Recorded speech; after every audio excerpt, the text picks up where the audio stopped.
حضرت ابو سعید خدری رضی اللہ تعالیٰ عنہ سے روایت ہے کہ رسول اللہ صلی اللہ علیہ وآلہ وسلم نے رمضان کے پہلے عشرے میں اعتکاف کیا، پھر آپ نے درمیانے عشرے میں ایک چھوٹے سے خیمے میں اعتکاف کیا، پھر آپ نے اپنا سر باہر نکال کر فرمایا، میں نے پہلا عشرہ اعتکاف کیا، میں اس رات کو تلاش کرنا چاہتا تھا، پھر میں نے درمیانے عشرے کا اعتکاف کیا، پھر میرے پاس فرشتہ آیا تو مجھے کہا گیا کہ وہ آخری عشرے میں ہے، جو شخص میرے ساتھ اعتکاف کرنا چاہے تو وہ آخری عشرے میں اعتکاف کرے۔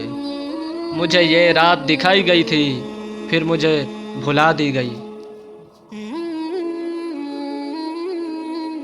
میں نے اس کی صبح خود کو کیچڑ میں سجدہ کرتے ہوئے دیکھا ہے۔ اسے آخری عشرے میں تلاش کرو اور اسے ہر طاق رات میں تلاش کرو۔ راوی بیان کرتے ہیں، اس رات بارش ہوئی، مسجد کی چھت شاخوں سے بنی ہوئی تھی، وہ ٹپکنے لگی۔ میری آنکھوں نے رسول اللہ صلی اللہ علیہ وآلہ وسلم کو دیکھا کہ آپ کی پیشانی پر کیچڑ کا نشان تھا، اور یہ 21ویں کی رات یعنی 21ویں تاریخ تھی۔